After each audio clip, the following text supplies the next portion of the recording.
Passion Auto Rétro est une présentation de Hagerty et spécialité Hypertech.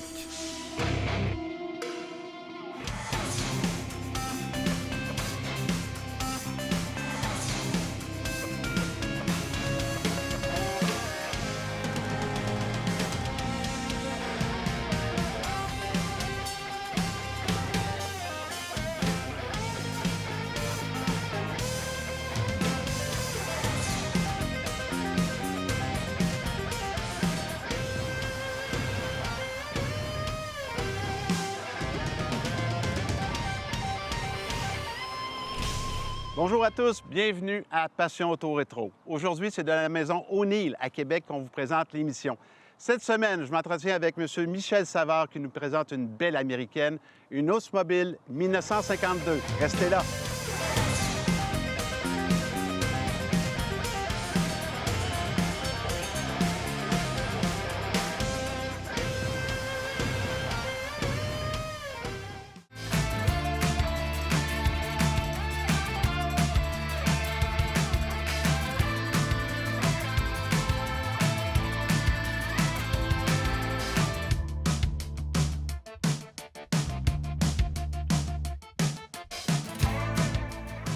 Michel, tu es propriétaire d'une belle américaine, une Oldsmobile Super 88 1952. Toi, par contre, plongé dans l'automobile, jeune, mais c'était pas nécessairement dans la voiture de collection. Effectivement, ça a commencé à l'époque quand que je demeurais à Val-Saint-Michel, qui est anciennement Val-Belair, Oui. qui est aujourd'hui Val-Belair. Puis, à ce moment-là, il y avait des courses automobiles pas loin de chez nous, le Québec Modern Speedway. Puis, ça m'a amené tranquillement vers l'automobile. Je voyais des véhicules d'époque, puis je voyais des courses, puis ça m'a comme resté dans ma tête. Puis après ça, il y a eu un de mes voisins, qui est M. Dussault, qui avait un Dodge 1950, puis il allait à Metz avec son véhicule. OK. Puis il était bleu pâle, puis avec un capot comme ce type-là. Puis il était à deux portes, puis ça m'avait impressionné déjà à l'époque. J'avais déjà un intérêt pour ce type de véhicule-là. On va revenir un peu sur la course automobile. Petit bonhomme, quand tu vas voir les courses, est-ce que tu t'imagines conduire une voiture de course plus tard? Est-ce que tu as cette passion-là de pouvoir faire de la course également? Pas nécessairement faire de la course, mais ce qui m'a amené à ça, c'est de voir les véhicules, différents types de véhicules. Il y avait des bottines, puis tout ça. Il y avait toutes sortes de modèles que j'aimais de cette époque-là.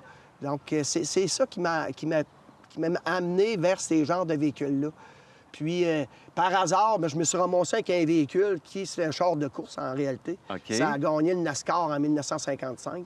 Donc, veux pas, on dirait le hasard a amené que je me suis acheté finalement un véhicule de course. Est-ce que la mécanique t'intéressait? Pas vraiment. J'ai un mécanicien qui s'occupe de ça. Moi, c'était plus d'avoir un véhicule déjà fait, qui était déjà complet. Il n'y avait pas à faire de retouches dessus. Je comprends. À partir de quel âge environ que l'achat d'une voiture ancienne, ça commençait à te trotter dans la tête? Ça fait pas si longtemps que ça. En réalité, ça fait peut-être une douzaine d'années. Quand je suis allé aux Chutes Montmorency, il y avait déjà quelques véhicules que je regardais. J'étais tout le temps focusé vers le genre Chevrolet Bel Air 55, parce qu'il y en avait un propriétaire qui était là, puis il était bleu, un beau bleu, le ciel. Puis j'ai demandé, il est-tu à vendre? Il dit non, il n'est pas à vendre, ça va aller à mes enfants. Puis de ton goût à toi, est-ce que tu étais... Je vois que tu parles beaucoup de GM, du Bel Air, du Chevrolet Bel Air. On a un automobile devant nous. C'était vraiment GM qui t'attirait à cause de leur ligne, j'imagine? Au début, oui, c'est ça, c'est ce qui m'attirait. Mais par contre, on voyait qu'il y avait aussi d'autres très beaux véhicules qui étaient aussi beaux. Puis ce que j'aimais de cette époque-là, c'était des véhicules qui étaient au niveau du domaine spatial. Parce que moi, j'étais astronome amateur. OK. Puis quand j'ai vu ces véhicules-là avec des fusées puis des styles allongés par en arrière, tout ça, c'était tout en forme de fusée. Oui. Puis là, ça m'est resté ça, à cause du projet Apollo dans les années 60. Donc, quand j'ai vu ça, j'ai dit c'était quand même innovateur parce qu'il arrivait avec des véhicules qui représentaient l'espace. Donc, ça m'intéressait. Yes, it's Oldsmobile's flashing new Super 88 for 1952. More than ever, the high-compression leader. The Super 88 is a style leader, too, with brilliant new beauty in every flowing line. Les conseils du pro est une présentation de Fitzbach Garage, votre atelier mécanique pour voitures anciennes. Bonjour, cette saison, on va parler des moteurs. On va essayer de rendre ça le plus simple possible, les pièces internes, le fonctionnement, l'usure et ces choses-là. Donc, on commence. Aujourd'hui, pour le Conseil du Pro, on va vous parler des poussoirs, les différents types qu'il y a dans les moteurs de voitures anciennes. On a des poussoirs mécaniques et des poussoirs hydrauliques. On va commencer avec le poussoir mécanique. Le poussoir mécanique, c'est une pièce vulgairement de métal bien ordinaire, évidemment bien machinée parce qu'elle a une tâche à accomplir. Si on voit sur le dessin ici, il prend cette place entre l'arbre à cam et la tige de poussoir généralement. Dans certains cas, la soupape est ici, mais on va généraliser pour simplifier le fonctionnement. On doit impérativement, avec ces poussoirs, procéder à l'ajustement pour pouvoir avoir le calage précis ici avec la soupape.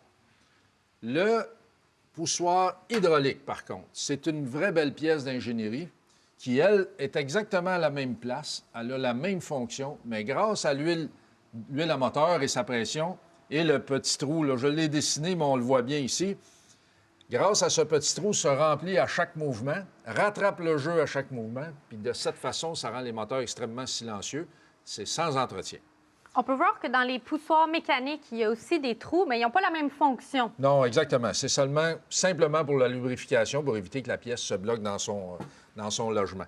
Lui aussi, évidemment, on a les trous pour le remplissage, mais aussi pour la lubrification, bien entendu. Parfait. Merci, André. Plaisir.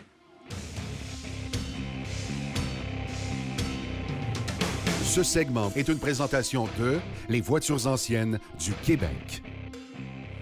Fondé en 1974 par une poignée de passionnés, Voitures anciennes du Québec est un club de voitures qui regroupe près de 3000 membres aujourd'hui, répartis surtout au Québec, mais aussi en Ontario et dans les Maritimes. Il ne demande que vous. Consultez notre site Web pour vous abonner.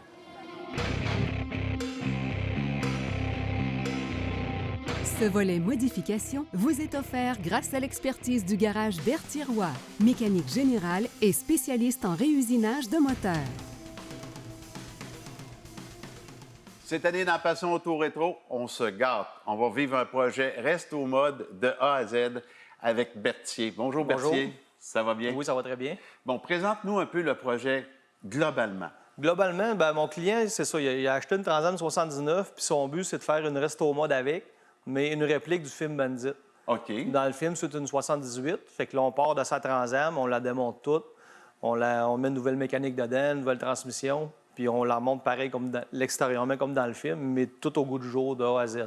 Parfait. Peux-tu me parler un peu des grandes étapes qu'on va vivre? Bien, premièrement, comme la mécanique, on va y aller avec une mécanique de Corvette 2015, le moteur LT4. Après ça, on met une transmission automatique 6 vitesses dessus. Après ça, la suspension, on a tout acheté une suspension neuve d'une compagnie Hayes. En arrière, on va avoir une suspension indépendante, comme une Corvette récente. En avant, c'est une suspension de course, avec une petite crémaillère, tout. Ça va être un maudit beau projet, là. Donc, on parle vraiment d'une restauration de fond, d'un resto mode pure race. Oui, complètement de A à Z. Là. Donc, ça va être à suivre à Passion Auto Rétro pendant toute la saison. On va voir toutes les étapes jusqu'au produit final. Oui, au complet. Merci, Berthier. Ça fait plaisir.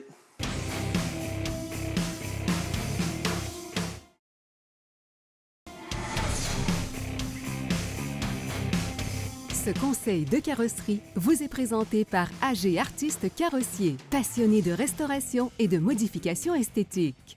Les pare-brises et les bacs glaces des véhicules antiques étaient montés dans le rubber avec une barrure dedans, ce qui fait que c'était beaucoup moins étanche. L'eau avait tendance à rentrer sur les rebords et l'humidité accumulée faisait pourrir la tôle en arrière. Donc, c'est des points qui sont très importants lors de la restauration et lors de l'achat d'un véhicule antique. Maintenant, les véhicules sont montés dans l'uréthane, ce qui fait que c'est beaucoup plus étanche et qu'il y a beaucoup moins de problèmes de rouille. See your local Oldsmobile dealer soon. Drive Oldsmobile's new Classic 98 and the brilliant new Super 88. Yes, for new highs in motoring value and enjoyment, your smartest deal is Oldsmobile.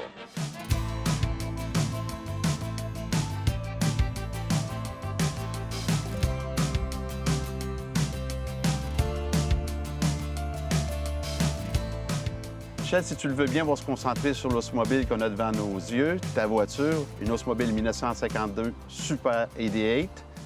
C'est une voiture, une classique américaine. Mais qu'est-ce qui fait que tu as choisi ce modèle-là par rapport à toutes les autres que tu avais regardées?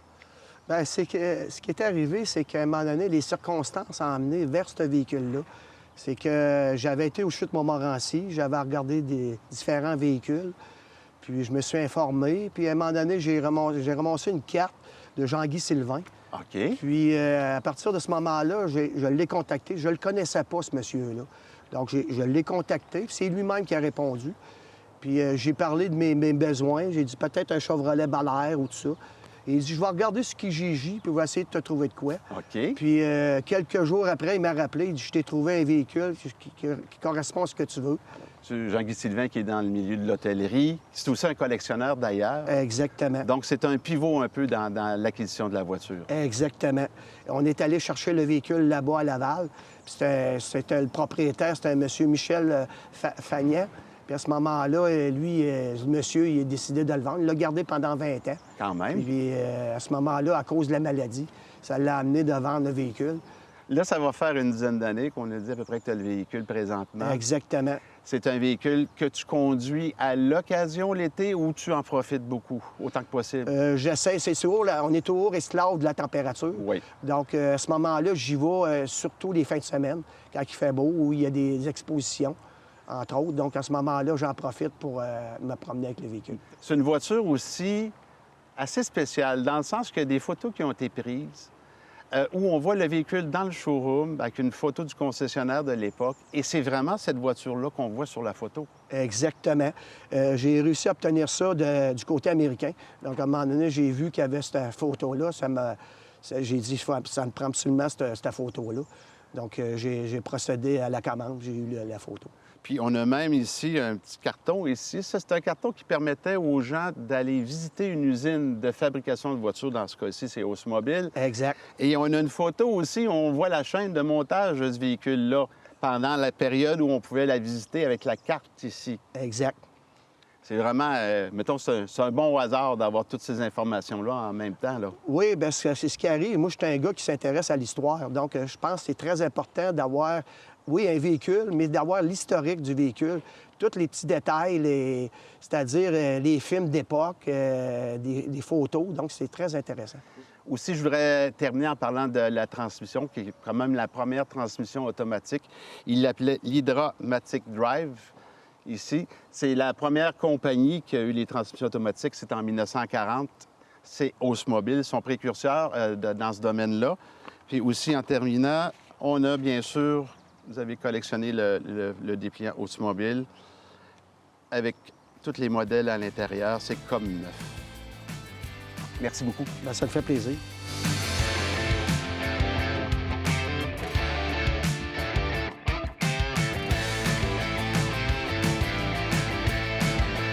Ce volet historique vous est présenté par Uniplus Network, votre expert en pièces de moteur, de restauration et accessoires pour véhicules anciens. Mario, tu nous as préparé une belle série sur l'histoire des stations de service.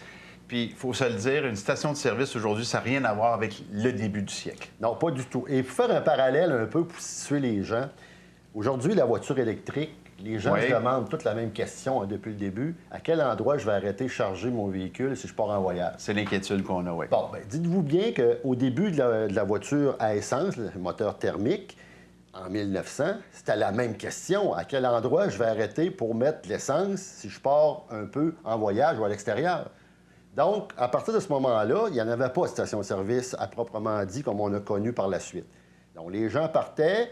On l'avait laissé à des endroits, là, des barils d'essence, dans les entrepôts, dans des petits lieux où les gens pouvaient arrêter, ou même chez monsieur tout le monde pour se dépanner.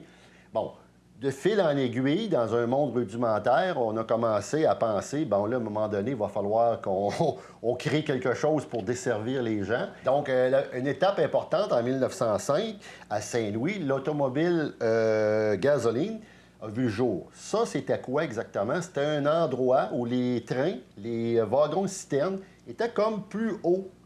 Et puis, l'essence descendait à gravité. On pouvait faire le plein dans la voiture. Mais là, il n'y avait pas de compteur, il n'y avait rien. Là. C'était le plein ou à peu près, comme on disait. C'était approximatif. Approximatif, OK. c'est le mot qui est très, très juste. Et un peu plus tard, on a commencé à penser aussi qu'on va avoir besoin peut-être d'huile, de graisse. Donc ça, c'était pas encore établi comme il faut. Et à un moment donné, en 1900, M. Token a inventé ce qu'on appelle la pompe à essence avec le fameux globe en haut. Donc, ce globe-là, il n'y a pas d'électricité tellement. Donc, on pompait l'essence qui montait dans le globe. Et puis, après ça, on pouvait activer avec la hausse, on va appeler ça le boyau, pour remplir le véhicule d'essence. Mais encore là, on était vraiment dans l'approximatif. Il n'y avait rien encore de standardisé. Là. Mais c'était gradué quand même. Si on montait 5 gallons d'essence, Oui. puis après ça, mais on n'était pas précis. Exactement, c'était pas précis. Dans le prochain épisode, on va parler un peu plus approfondi là, des premiers balbutiements des vraies pompes à essence. Merci, Mario.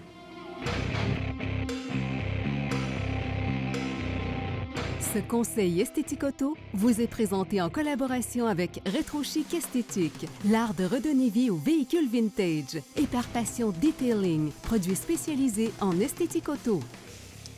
Bonjour tout le monde. Cette année, on a la chance, avec l'équipe de Passion Auto Rétro, de faire une chronique sur l'esthétique automobile qui s'appelle le Conseil esthétique auto. Je m'appelle Jean-Michel Bergeron de chez Passion Detailing. Je suis avec mon bon ami Guy Haché de chez Rétro Chic Esthétique. Puis aujourd'hui, en fait, je veux qu'on ouvre le bal avec la base qui est le lavage automobile. Peux-tu nous guider sur les différences qu'on fait entre un véhicule qui est sale puis un véhicule qui l'est pas? Oui, c'est ça. Il y a beaucoup de gens dans les vieilles voitures, même si la voiture est propre, ils vont vouloir la laver, comme on a ici la rouge, ou dans certains cas, les voitures sont vraiment sales, plus sales. Ce qu'on veut dire par sale, c'est surtout qu'il y a des poussières abrasives sur le véhicule. Fait qu'ici, on a de la bleue, ça ne paraît pas, mais on voit vraiment qu'elle est sale. Fait que si elle est sale, j'ai une technique. Si elle n'est pas sale, je vais laver, je vais avoir une autre technique. Qu'est-ce que tu me proposes un peu comme technique? C'est sûr qu'à partir du moment où un véhicule n'est pas nécessairement sale, comme tu dis, avec vraiment pas une poussière de route en soi, il y a différentes techniques qu'on peut y aller plus simplement. Alors qu'à partir du moment où il y a un abrasif ou une saleté sur le véhicule, je comprends que là, ça prend différentes techniques pour essayer de l'enlever le plus facilement possible avant qu'il y ait un contact physique. Oui, c'est ça. Fait que, bien, des fois, on va commencer, quand c'est pas sale, juste un seau avec de l'eau et du savon, un seau avec un double fond, avec une mitaine. Dans certains cas, on va même aller avec 5-6 mitaines. On fait 2-3 panneaux, on change de mitaine, on continue comme ça. Et avec un véhicule qui est sale avec de l'abrasif, on va utiliser un canon mousse avec un pré-lavage. Ensuite de ça, on va le rincer, puis on va faire un lavage avec un savon. Merci, Guy. Donc, c'est une belle introduction. On va aller un peu plus en détail sur les différentes étapes là, dans les prochaines émissions là, qui vont suivre. À la semaine prochaine. La semaine prochaine.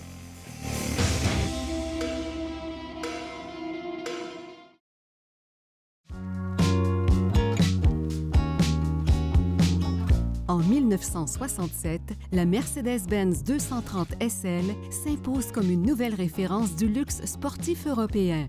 Dessinée par Paul Bracq, la 230 SL offre un design fluide, des lignes bien définies et une qualité d'assemblage typiquement allemande. Sous le capot, un moteur 6 cylindres en ligne de 2,3 litres développe 150 chevaux, couplé à une suspension arrière indépendante assurant une tenue de route exemplaire. Produite jusqu'en 1967, avant l'arrivée de la 250 SL, la 230 SL demeure aujourd'hui une icône intemporelle, prisée des collectionneurs du monde entier pour sa fiabilité, son style et son raffinement sans compromis.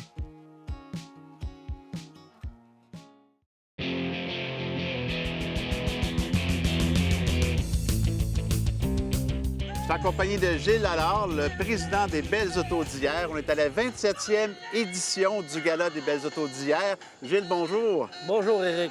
Ça fait combien d'années que tu es impliqué dans le club, toi? J'ai rentré comme membre en 2004. Ça fait ma 13e année dans le CA. Donc, 4 années comme président. Comme président. On parle de la charge de travail d'un président. C'est pas simple dans un club. On travaille très fort pour réussir à faire un gala de cette envergure-là. Oui, très fort. Puis en plus, cette année, je suis coordonnateur en plus d'être président. Multitâche. Oui. Parle-moi un peu de la fondation du club. 1995, les tout débuts? C'est ça. En octobre 1995, il y a 9 personnes qui ont décidé de fonder le club parce qu'avant ça, on faisait affaire avec le VAQ. Je pense que c'était le VACN dans le temps. OK. Puis on donnait comme notre argent. Fait qu'ils ont décidé de dire on va se faire une exposition, puis on va garder les profits. Dans le fond, on fait une exposition pour les gens de Québec. C'est ça. Le club est devenu un peu plus régional, si on veut dire régional au sens large du mot. C'est devenu un club vraiment qui était dans la grande région de Québec. En plein ça. Autrefois, on le faisait au Chutes Montmorency aussi dans les premiers temps. Ça fait 4 ans qu'on fait ça sur les terrains de la polyvalente de l'ancienne Lorette. Pour la 27e édition, parle-moi un peu de ce qu'on peut retrouver à l'événement, parce que vraiment, c'est intéressant. Il y a toutes sortes de véhicules. Parle-moi un peu des grandes lignes de l'événement. Cette année, on a invité le Club Corvette de Québec, qui ont une vingtaine d'autos exposées. Cette année, notre thème est au tournant du millénaire. Parce qu'on est en 2025, 25 ans, j'imagine? C'est ça, 25 ans. Donc, c'est la première année qu'on accepte les véhicules des années 2000. C'est un tournant, c'est vraiment un tournant. C'est ça. Au niveau des activités, il y a aussi des jeux pour enfants. Il y a toutes sortes de choses que les gens peuvent venir découvrir, mais il y a aussi la restauration, les jeux pour enfants. Il y a aussi de l'animation. Oui, on a un service de bar mobile. Comme tu dis, les enfants. On a un marché aux puces. On a des commerçants. C'est pas mal. On a des articles promo. On a aussi des démonstrations de danse. Également au cours du gala, à la fin, est-ce qu'on remet toujours des prix aux gens? Voitures significatives? On a des coups de cœur. OK. Hier, on en a remis quelques-uns. Et aujourd'hui, on a des coups de cœur, là, soit des hot rods, des classiques. On a un du millénaire. On va choisir un char des années 2000 cette année pour la première fois. Fait que c'est vraiment des coups de cœur des gens. C'est pas des analyses techniques. C'est vraiment ce que les gens ressentent. OK, cette voiture-là, je l'adore pour telle raison. C'est ça. Je lui donne mon coup de cœur. C'est ça. Pour l'année prochaine, c'est un rendez-vous? Eh oui, Éric. On vous invite tous en grand nombre à notre 28e édition qui va se dérouler encore ici, sur les terrains de la polyvalente de l'ancienne Lorette. Merci, Gilles. Merci. Merci beaucoup.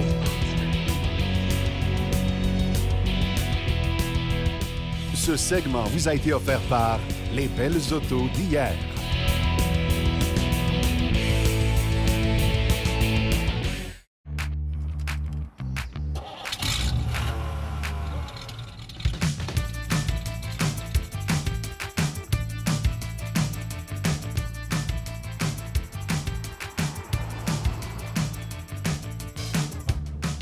Michel, la voiture, on a un moteur V8, bien sûr. On l'appelle le Rocket, 303 pouces cubes. Oui. Oui. Puis il s'appelle Rocket parce que c'est un moteur haute performance pour l'époque. Ça fait combien de chevaux, ça? Ça, c'est 160 chevaux. OK. Pour aujourd'hui, on est habitué à des 300, 400 chevaux, mais pour l'époque, il faut le dire, le mettre dans le contexte, c'est un moteur qui est performant, puis c'est une voiture performante aussi. Exact, parce que c'est une ancienne voiture de course, en fin de compte. Ça a gagné des prix au NASCAR en 1955. Donc, c'est un véhicule quand même avec une certaine performance. Puis ça peut aller jusqu'à 97 000 à l'heure. Quand même, 97 000 à l'heure. Oui, à l'époque, là, c'était quand même rapide. Là. Mais il faut aller sur un chemin droit autant que possible. Exactement, sinon on pogne le clos. Oui, effectivement.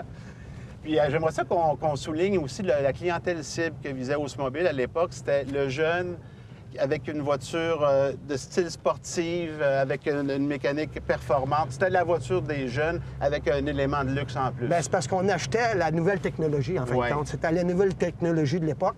Parce que si on tient compte que c'était parmi les premiers V8 qui existaient à l'époque. Donc, c'était quand même un véhicule assez rare. Ouais. Donc, ça faisait en sorte que ça attirait bien des jeunes pour ça. C'est sûr. Le Cadillac était en avance, mais pour les voitures, on pourrait dire, de moyenne gamme, le V8, c'est une des premières Exactement. à l'avoir. Le Cadillac avait développé le V8, le V12 et le V16, mais pas les autres divisions de GM à cette époque-là. C'est exactement ça. J'aimerais ça qu'on parle un peu de l'histoire de Ransom Elliott, qui est le fondateur de Oldsmobile. C'est un bonhomme qui est né en 1864. Son père, lui, fabriquait des moteurs à vapeur. Donc, son inspiration est venue de là. Donc, il a vu toute la mécanique, le développement des moteurs à vapeur. Ça l'a inspiré probablement pour les moteurs à essence. Puis, à l'âge de 33 ans, il partait son entreprise. Exact. Parce que c'est un véhicule... la compagnie a été créée, si je me rappelle bien, en 1897. Exact. Puis ça a commencé avec un véhicule à vapeur, comme tu dis. Après ça, ils sont allés même dans les véhicules électriques à l'époque. Ah, je savais Donc, pas. Ils ont développé les véhicules électriques. Après ça, naturellement, c'est le gaz qui a embarqué. Donc, Puis après ça est arrivé leur succès, le Curve Dash d'Oldsmobile en 1901. C'est ça. En 1901, ils en avaient vendu autour de 400. 1902, ils en vendent 2000. 1903, ils en vendent 4000. C'est ça. Mais là, Ransom Elliott se chicane avec le financier de l'entreprise qui est Smith. Ransom Elliott, c'est un peu l'idée de Ford. Il veut faire une voiture économique pour que le peuple puisse se la procurer. On parle d'une voiture simple, fiable puis facile à réparer. Mais Smith, lui, voulait des voitures haut de gamme. Fait qu'à ce moment-là, Ransom Ely Oates a quitté Oldsmobile et par la suite a formé une nouvelle compagnie qui s'appelait Réo pour Ransom Ely Oates en 1904. Donc, le monsieur a apporté beaucoup à l'industrie automobile et c'est un des premiers à utiliser la chaîne de montage. C'est pas Ford qui est le premier. C'est Oldsmobile. Il montait ses magnétos en chaîne de montage. Puis il y a une partie de la voiture qui était montée sur le principe d'une chaîne à montage également. Ah, il était innovateur à l'époque pour faire tout ça. Là. Absolument. Écoute, Michel, je voudrais te remercier de nous avoir partagé ton histoire. C'était super intéressant, super agréable. Bien, ça me fait plaisir. Merci beaucoup. Et au plaisir de savoir. Avec plaisir.